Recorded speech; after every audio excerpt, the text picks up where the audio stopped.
두 선비가 우국 충정의 심정 나란 일을 논하니 송강별곡.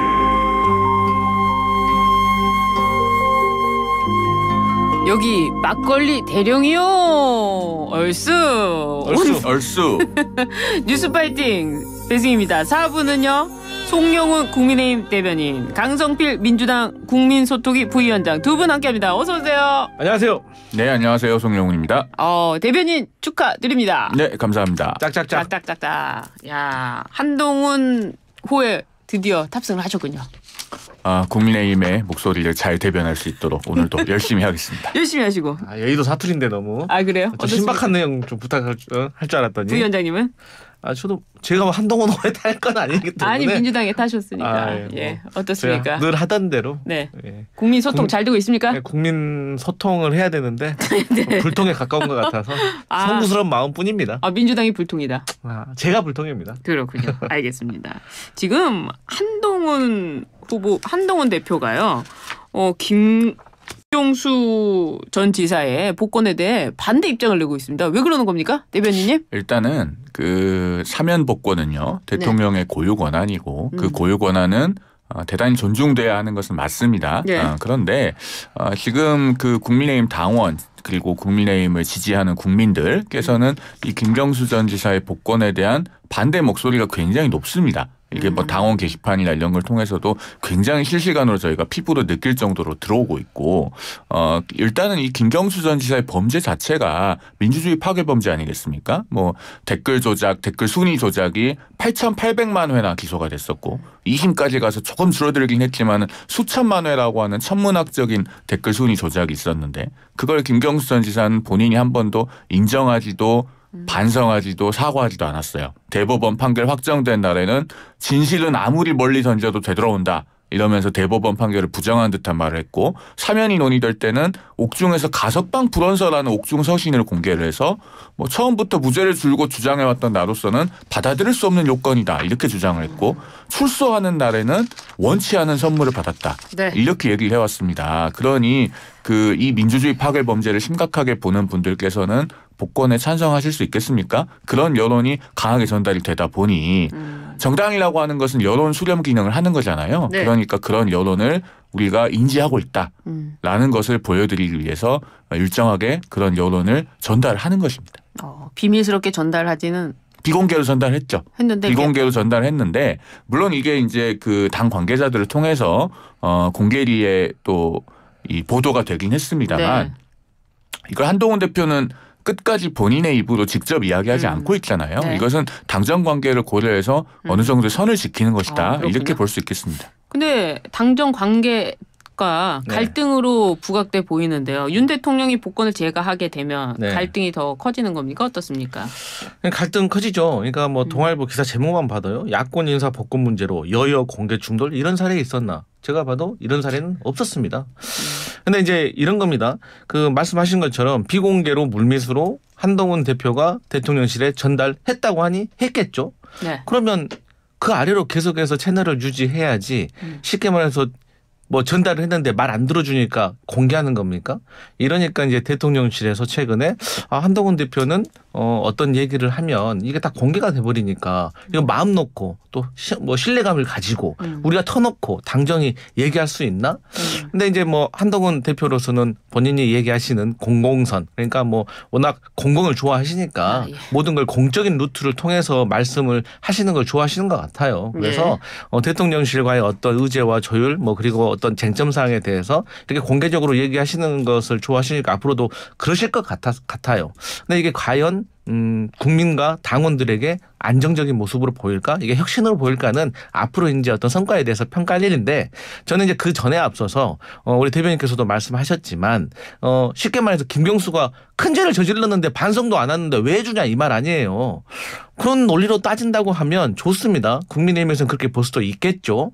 그러면 전체적인 윤석열 정부에서 있었던 특별 사면 복권에 대해서 그거 다 당당합니까? 정당합니까? 뭐 잠깐만 하나만 얘기해 볼까요? 김태우 전 강서구청장 같은 경우도 어쨌든 공무상 비밀 누설죄로 유죄 받았어요. 그런데 3개월 만에 사면 복권 시켜가지고 어떻게 했습니까? 출마시켰죠. 그래서 대패했습니다. 그런데요, 이게 역사상 유례가 없는 게 본인 때문에 생긴 보궐선거에 본인이 출마한 거예요. 원세훈 전 국정원장 어떻습니까? 얼마나 더 큰 죄입니까? 잘못했다고 사과했습니까?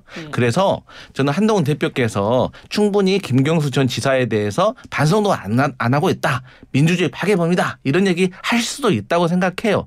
그런데 제가 생각하는 한동훈 대표라면 지금까지 있었던 다른 거에 대해서도 다 같은 선상에 놓고 얘기하는 것이 국민 공감이고 그런 과정에서 대통령실에다가 이 복권이 조금 타당치 않은 것 같습니다라고 건의하는 게 맞지 않나. 그래서 이 두 가지로 좀 얘기를 드리고 싶습니다. 짧게 여쭤볼게요. 그래서 김경수 전 지사의 복권을 어떻게 생각하십니까? 민주당에서요? 예. 민주당에서는 환영합니다. 예, 알겠습니다. 자, 길게 말씀하셨으니까 저도 좀 충분히 말씀드릴게요. 일단 김경수 전 지사에 대해서 민주주의 파괴범이라고 질타하고 있는 것은 정확히 말하면 한동훈 대표가 아니고 이 복권에 반대하고 계시는 많은 국민들입니다. 그리고 김경수 전 지사에 대한 2심 판결문을 보면 국회의원으로서 도저히 가담해서는 안 될 그런 여론 조작 범죄에 가담한 것을 대단히 강도 높게 질타하고 있어요. 판결문 한번 읽어보시면 좋겠고요.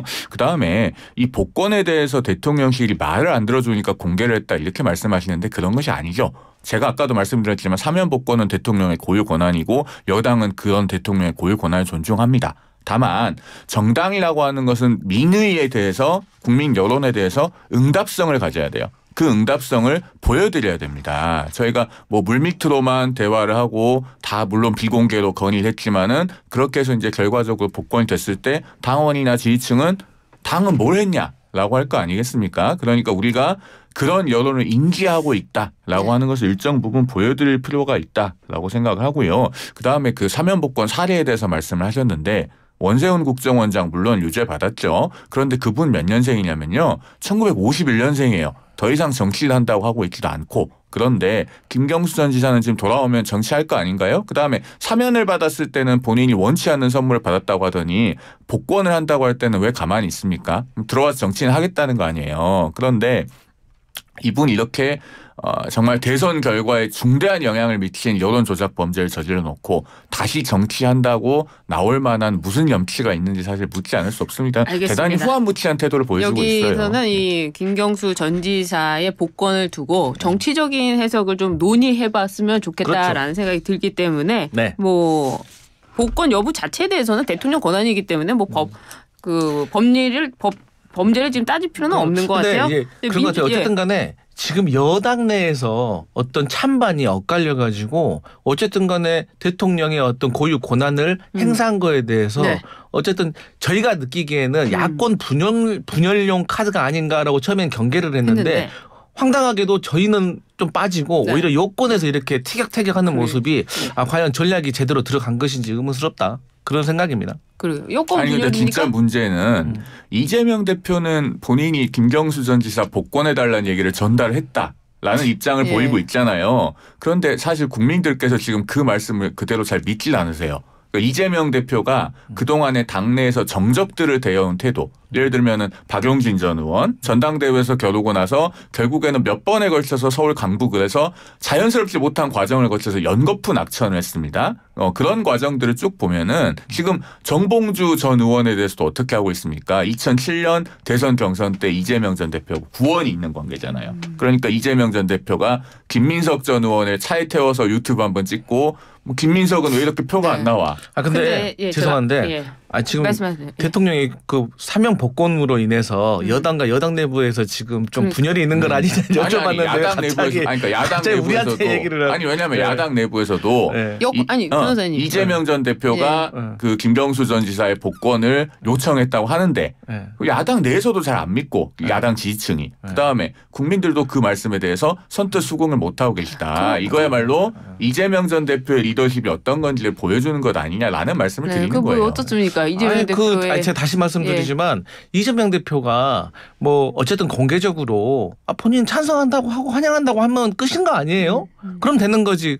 지금 우리가 말하는 거는 여당 내에서 이런 갈등 상황이 생기는 거에 어떻게 해결할 것인가 궁금하다는 거죠. 제가 좀 송 변호사님께 직접적으로 여쭤볼게요. 한동훈 측에서 그리고 중진 사선 의원이 나서면서 이거는 대통령과 각을 세우는 모습 분명한 거 아닙니까? 이거는 여권 내에서 분열로 비칠 수밖에 없는 것 같은데요. 그 어때요? 뭐 대통령과 각을 세운다거나 당정 갈등이 있다거나라고 하는 것은 야당에서 어떻게든 당정 관계 틈새를 벌려놓고자 하는 프레임이고 사안마다 대통령과 여당이 완벽하게 생각이 일치될 수는 없는 겁니다. 예. 지금 생각이 다른데 어떤 입장입니까, 당은? 아니 그러니까 당은 이 사면 복권에 대해서 공식 입장은 없어요. 왜냐하면 사면 복권은 대통령의 고유 권한이라는 걸 존중하기 때문에 공식 입장은 없지만 다만 당에서는 앞서 제가 말씀드렸듯이 당원이나 지지층 상당수가 이것에 반대하고 있는 여론이 있다는 것을 인지하고 있다. 제가 정치인으로서 좀 궁금한 게 그러면 오늘 이제 만약에 대통령께서 사면 복권을 제가 하시잖아요. 그러면 한동훈 대표나 당에서는 그래 지금까지 대통령이 결정하기 전까지는 우리가 우리 할 말 어떤 민심을 수렴해서 당심을 수렴해서 전달 드렸는데 대통령께서 이렇게 딱 결정하셨으니까 수긍 끝 이렇게 되나요? 일단 결과 나오면 보시죠. 왜냐하면은 사면 복권은 대통령의 고유 권한이기 때문에 그걸 앞질러 가서 예측하는 것도 부적절합니다. 만약 혹시라도 또 추가로 반대하는 게 나온가 궁금했습니다. 그래요? 그때 되면 또 하고요. 도장 찍고 나면 어떻게 뒤집습니까? 자, 그런 건 있을 수가 없죠. 알겠습니다. 윤석열 대통령이 검찰 내 기획통으로 불리는 심우정 법무차관을 신임 검찰총장으로 낙점을 했습니다. 심 후보자 특수통이 아니라 그 기획통으로 불리는데요. 왜 이 기획통 심 후보자를 지명했을까요? 아니 그 뭐 특수통이냐 기획통이냐를 갖고 뭐 언론에서 여러 가지 해석도 하던데요. 저는 이 심우정 검찰총장 후보자의 여러 이력 중에서 가장 눈에 띄는 것이 이 대목입니다. 과거에 그 윤석열 검찰총장 징계 국면에서 추미애 법무부 장관이 위법한 그 징계를 시도하니까 이 심우정 당시 그 법무부 기획관리실장이었나요? 기획실장이었죠. 그 결재를 거부해서 결재 라인에서 배제됐죠. 이게 굉장히 중요한 의미가 있어요. 두 가지인데 하나는 공무원이라고 해서 상관의 명령에 무조건 복종할 의무가 있는 게 아니잖아요. 적법한 명령에 복종해야지 위법한 명령에 대해서는 복종할 의무가 없습니다. 그러면은 이 장면에서 알 수 있는 것이 일단 그 심우정 후보자가 굉장히 법리적인 그 능력이 뛰어나다. 그런 위법한 지시를 받았을 때 두 번에 걸쳐서 그 추미애 장관의 직무 배제와 그 정직이라고 하는 징계는 다 위법한 걸로 법원에서 나중에 사후적으로 확인이 됐죠. 근데 그 심우정 후보자는 이걸 어쨌든 사전적으로 적법한지 위법한지 정확하게 판단하는 능력이 있었다라는 거고 그다음에 이런 법무부 장관의 부당한 지시에도 거부했던 그런 검사이기 때문에 대단히 강직하고 외압에 흔들리지 않고 원칙과 소신을 가졌다. 그럼 이런 것들이 반영이 돼서 결국에는 검찰총장 후보자로 결정이 되지 않았나 저는 그렇게 어떻습니까? 봅니다. 윤심이 실린 겁니까? 당연히 윤심이 실렸죠. 그러니까 뭐 우리 송 변호사께서는 아니라고 하시지만 기획통하고 특수통 크게 두 가지로 나눠지잖아요. 근데 지금 뭐 언론의 보도에 따르면 13년 만에 발탁된 기획통이라는 거 아니겠어요, 검찰총장이? 그러면 쉽게 말해서 특수통의 힘을 빼버린 거예요. 이전에 이원석 총장 특수통이었잖아요. 한동훈 그 대표하고 또 가까운 사이고. 그런데 이분들이 왜 사이가 이렇게 소원해졌을까요?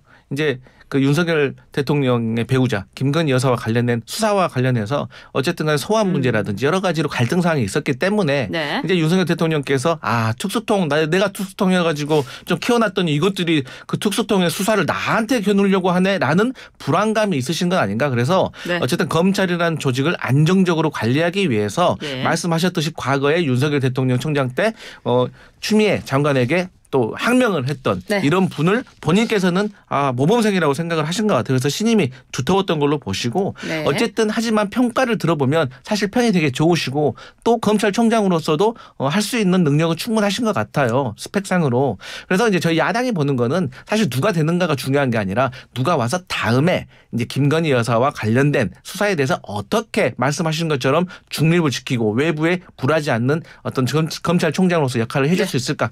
그게 궁금합니다. 여기까지만 듣고요. 민주당으로 가보도록 하겠습니다. 아까 당에서 의견을 내는 것이 민주정당이다 하셨는데 정봉주 후보가 강성 당원으로부터 야유를 받는 상황이 벌어졌는데요. 이렇게 말을 했다는 거예요. 명파리. 이거 어떻습니까? 저한테 먼저? 민주당부터.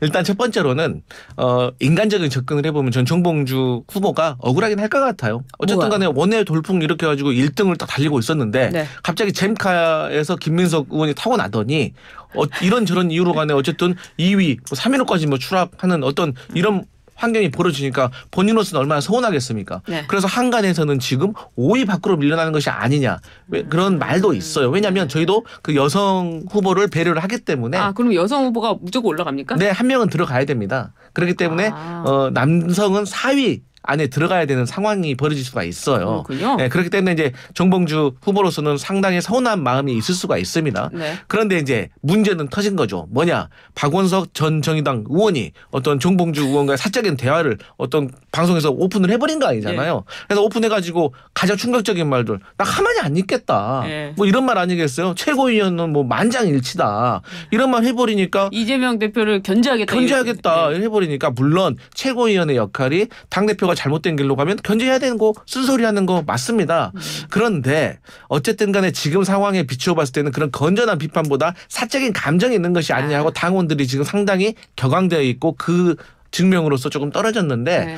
저는 정봉주 어쨌든 후보가 친명파리했던 그런 것들에 대해 맞다고 생각을 해요. 당연히 본인의 경쟁력을 가지고 최고위원회 출마를 해야지 자꾸 내가 누가 더 이재명과 가깝느니 이런 건 잘못됐다고 보는데 마지막 한마디만 더 드리면 그럼에도 불구하고 정봉주 후보가 조금 품격 있는 말로 뭐 암세포 뭐 이런 말은 구성원들끼리 좋지 않잖아요. 그래서 어떤 전당대회는 앞으로 그래서 사실 이제는 그래도 정봉주 후보가 최고위원은 될 것 같아. 그래요. 하지만 이제 여성 후보가 누가 될지 그게 궁금합니다. 그것까지. 예.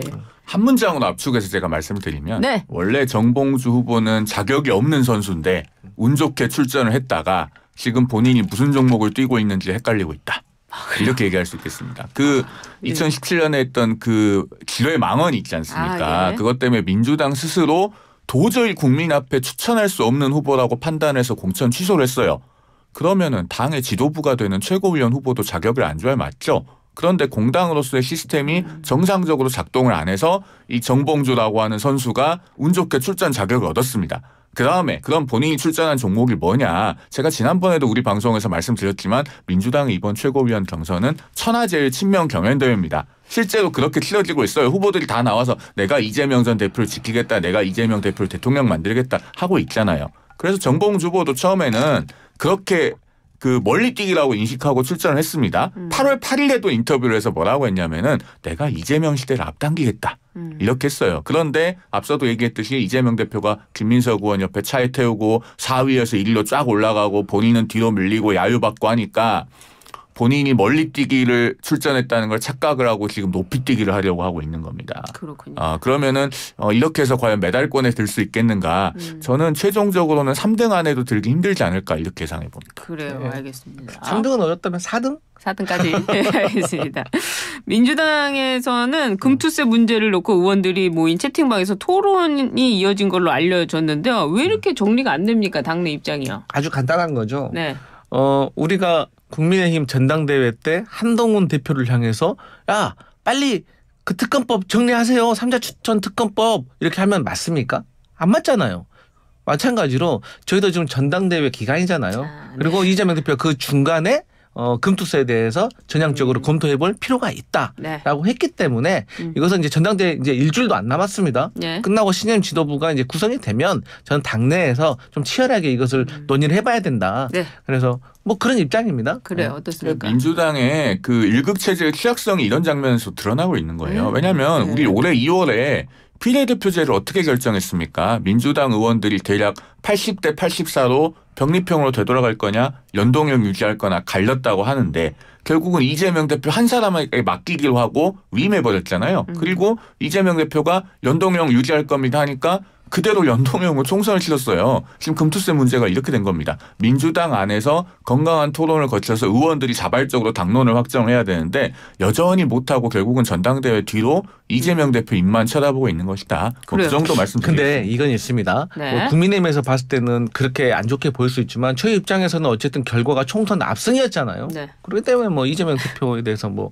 일극 체제에 대해서 저희 입장에서는 크게 나쁠 건 없다. 그렇게 연동형 가가지고 비례대표는 조국혁 신당이 민주당이 표 되게 많이 받았잖아요. 근데 조국 혁신당이 뭐 국민의힘과 더 친하진 않잖아요.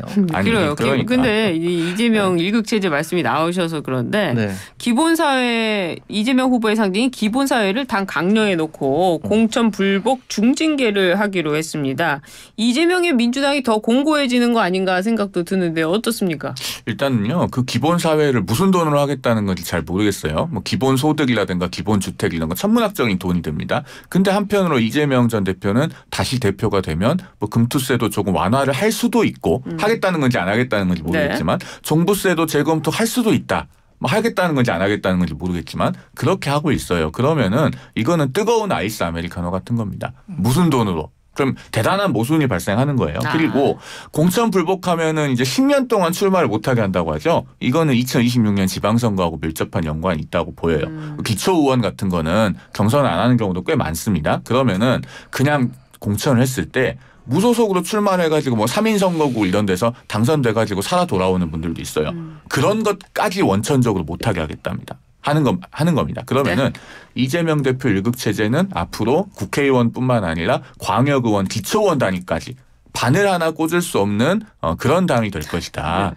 어떻습니까? 이제 기본 사회라는 거는 지금 당장 하겠다는 게 아니라 앞으로 우리가 기본 사회라는 어떤 지향점을 가지고 우리가 하나씩 노력해 가겠다는 거로 생각을 해야지 내일 당장 뚝딱 하겠다는 거 아니고 또 그런 식으로만 따진다고 하면은 우리 윤석열 대통령께서도 지난 총선 동안에 그 민생 토론회 하셨잖아요. 그때 약속하셨던 예산 모아놓으면 몇 조인 줄 아세요?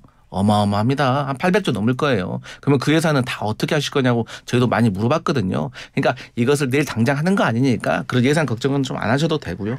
그다음에 이제 뭐 공천과 관련해 가지고는 저희 당의 일이니까 저희 당이 알아서 하겠습니다.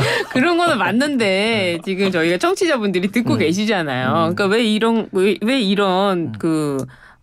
왜 넣는지 그 부분을 좀 설명을 해 주셔야지. 청취자분들이 궁금하니까. 저는 사실 예. 이게 어떤 의도에서 나왔는지 잘 모르겠어요. 공천 불복하면은 네. 중징계하기로 했다. 10년간 못 나간다. 근데 사실 공천 불복하면 중징계 하는 건 당연한 거 아니에요? 당연하다. 당연한 국민은 그렇지 않아요? 아니 근데 경선 불복하고 네. 중앙에서 그냥 찍어 내려서 낙점을 하는 공천하고는 다르죠. 그거는 이제 공천의 과정을 투명하게 하는 거지. 어쨌든 간 정해진 공천에 대해서 불복하는 것은 정당으로서는 이해하기 힘들죠. 알겠습니다. 정당이 민주적 경선을 생략하고 아니야 생략이 아니라 민주적 절차는 투명해야 되는데 어쨌든 간에 아니 양당이 역대 그거 가지고 지적하면 안 되죠. 이게 그래요. 어쨌든 간에 알겠습니다. 경선 과정에 불복하고 한 건 저는 잘한 거다. 정당으로서는 잘한 거다. 원래 하는 건데 하는 거였다. 광복회와 야당이 김영석 신임 독립기념관장 임명 철회를 요구하며 기념식 불참을 예고했습니다. 김 관장은 기자회견을 열고 사퇴 의사가 없다 이렇게 밝혔는데요. 사상 초유의 반쪽짜리 기념식이 되는 걸까요? 어떻습니까? 일단 김영석 관장이 어제 기자회견도 했고 KBS 1TV에 출연해서 인터뷰도 했어요. 예. 핵심만 말씀드리면 네. 이분은 무슨 건국절을 만들겠다고 찬동하는 분이 아니에요. 건국절. 본인 그거 비판하고 반대한다고 분명하게 얘기를 네. 했고 그 건국에 대한 입장도 이겁니다. 1919년에 우리나라가 3.1운동과 대한민국 임시정부 수립으로 건국을 시작해서 1948년에 대한민국 정부 수립으로 건국이 완성이 됐다. 그러니까 과정으로서의 건국을 주장하시는 분이에요. 이게 우리 사회가 수용 못할 만한 의견이라고 생각하지 않거든요. 그다음에 전광삼 시민사회 수석이 지난주에 이종찬 광복회장을 예방하고 정부는 건국절 같은 거 추진할 의사가 전혀 없다. 정확하게 얘기를 했다고 합니다. 네. 어제 정진석 비서실장이 한 번 더 천명했다고 해요. 그러면은 이 하지도 않을 건국절을 핑계 삼아서 야당이 지금 광복절 행사에 불참하겠다라고 하는 것은 국민 통합에 있어서 대단히 바람직하지 않다.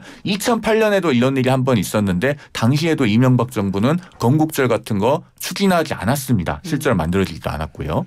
왜 자꾸 이렇게 건국절 논의가 되는 겁니까? 네, 왜 이러는 겁니까? 말씀하셨던 이거? 그 인터뷰 받고 오늘 아침 인터뷰까지도 제가 다 듣고 왔는데요. 네. 어쨌든 간에 본인께서 건국절과 관련해 가지고는 100%는 아니지만 저희 그 논란이 있었던 거에 대해서는 어느 정도 저는 해소를 하신 것 같아요. 1919년부터 45년까지 어떤 시작과 끝 이런 얘기를 하셨기 때문에 하지만 이제 야당으로서는 사실 이런 생각이 있습니다. 우리가 이런 문제를 제기하지 않고 논란에 대해서 어떤 문제 제기를 하지 않았다면 이게 그냥 유야무야 지나갈 수도 있었을 문제라고 생각을 하고요. 이종찬 광복 회장께서 말씀하셨던 이 세 가지 조건에 대해서 뭐 정진석 비서실장이라든지 뭐 시민사회 수석께서 얘기를 하셨다면 저는 그 부분도 일정 부분 수용해야 될 용의는 있다라고 생각을 하지만 어쨌든 이분이 그동안 하셨던 말들이 너무 많습니다. 어쨌든 간에 친일 뭐 임명 사정이라든지 이런 거에 있어서 조금 더 검증을 하는 과정이 필요하다. 저는 그렇게 생각합니다. 다 좋은데 야당이 광복절 행사는 오셨으면 좋겠어요. 다른 날도 아니고 광복절이잖아요. 태극기는 다 같이 흔들어야죠. 그러게 말이요. 건국일이 언제인지에 대한 논쟁이 왜 갑자기 벌어지는지 그 많은 국민들께서는 좀 의아해하실 것도 같아요. 윤 대통령 소식 잠깐만 좀 살펴보도록 하겠습니다.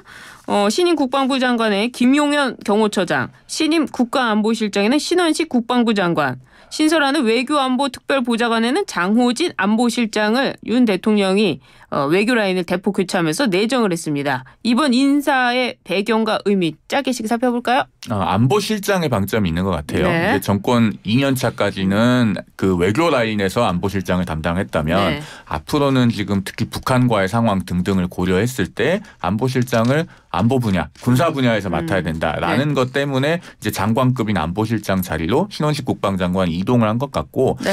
김영현 국방장관 후보자는 경호처장이라는 점을 자꾸 야당에서는 부각을 하려고 하는데 이분 원래 장군 출신입니다. 그 중장 출신이고 합참 작전부장, 작전본부장 예. 이런 요직을 다 거쳤어요. 그래서 아무래도 이제 국군 통수권자인 대통령의 의중을 상당히 많이 이해하고 그러겠네요. 계시는 분이기 때문에 예. 장관으로 지명이 된 것 같습니다. 어떻습니까? 뭐 대통령께서 이제 외교 그러니까 한미 동맹 신뢰 회복이 목표였는데 거기에 대해서 일정 부분 성취하신 것 같다. 그래서 조금 안보에 대해서 치중하시려고 하신 것 같다. 이렇게 대통령실은 말씀하셨습니다. 뭐 그럴 수 있다고 봅니다. 다만 이제 정부가 출범한 지 2년 3개월이 됐는데 4차례나 안보실장이 교체된다. 평균 재임 기간이 7개월. 이것은 너무나도 좀 과도하지 않나 이런 생각해보고 또 이제 군 출신과 외교관 출신 크게 두 분야가 있잖아요. 물론 이제 대통령의 국정 운영이기 때문에 반대가 아니라 조언을 드리면 어쨌든 간에 지금 미국 정세, 미국 대선이 눈앞에 있고 우크라이나 전쟁, 중동 전쟁 이런 것이 있기 때문에 조금 국제관계에 예민한 외교관이 낫지 않나. 그리고 그래요? 그 후보자들이 알겠습니다. 어쨌든 최혜병 특검 외압과 관련돼 있어서 좀 야당이 보기에는 우려스럽다. 알겠습니다. 말씀드리겠습니다. 문 닫을 시간이 다 됐습니다. 네, 강성필 민주당 국민소통위 부위원장, 송영훈 국민의힘 대변인 두 분 말씀 잘 들었습니다. 감사합니다. 감사합니다. 감사합니다.